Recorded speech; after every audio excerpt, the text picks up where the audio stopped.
Seção 2. Dos requisitos de transparência da informação. Artigo 7º. O CEAFIC assegurará à sociedade o acesso às informações sobre a execução orçamentária e financeira, em meio eletrônico que possibilite amplo acesso público, nos termos do disposto no inciso 2º do parágrafo 1º do artigo 48, da Lei Complementar nº 101, de 2000, disponibilizadas no âmbito de cada ente federativo. Parágrafo 1º. As informações de que trata o caput deverão ser disponibilizadas em tempo real e ser pormenorizadas, observada a abertura mínima estabelecida neste decreto.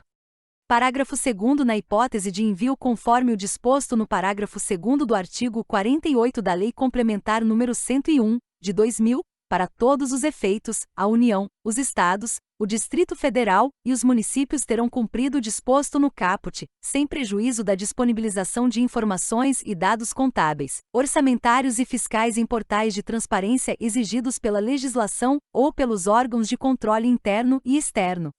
Parágrafo 3º. A disponibilização em meio eletrônico de acesso público deverá: inciso 1. Aplicar soluções tecnológicas que visem a simplificar processos e procedimentos de atendimento ao cidadão e propiciar melhores condições para o compartilhamento das informações por meio de dados abertos.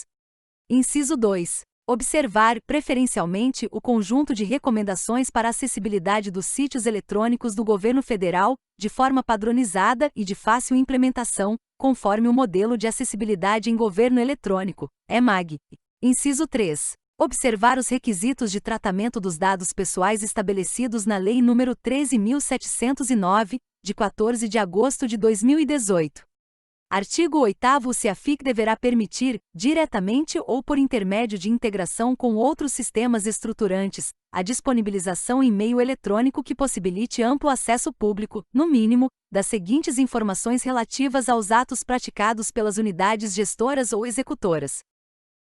Inciso 1. Quanto à despesa: a. Os dados referentes ao empenho, à liquidação e ao pagamento. B. O número do correspondente processo que instruir a execução orçamentária da despesa, quando for o caso. C. A classificação orçamentária, com a especificação da unidade orçamentária, da função, da subfunção, da natureza da despesa, do programa e da ação, e da fonte dos recursos que financiou o gasto, conforme as normas gerais de consolidação das contas públicas de que trata parágrafo 2º do artigo 50 da Lei Complementar nº 101, de 2000. D. Os dados e as informações referentes aos desembolsos independentes da execução orçamentária. E a pessoa física ou jurídica beneficiária do pagamento, com seu respectivo número de inscrição no CPF ou no Cadastro Nacional da Pessoa Jurídica, CNPJ, inclusive quanto aos desembolsos de operações independentes da execução orçamentária, exceto na hipótese de folha de pagamento de pessoal e de benefícios previdenciários.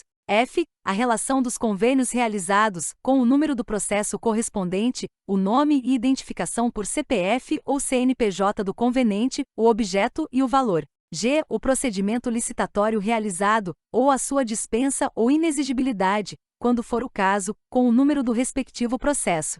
H. A descrição do bem ou do serviço adquirido, quando for o caso.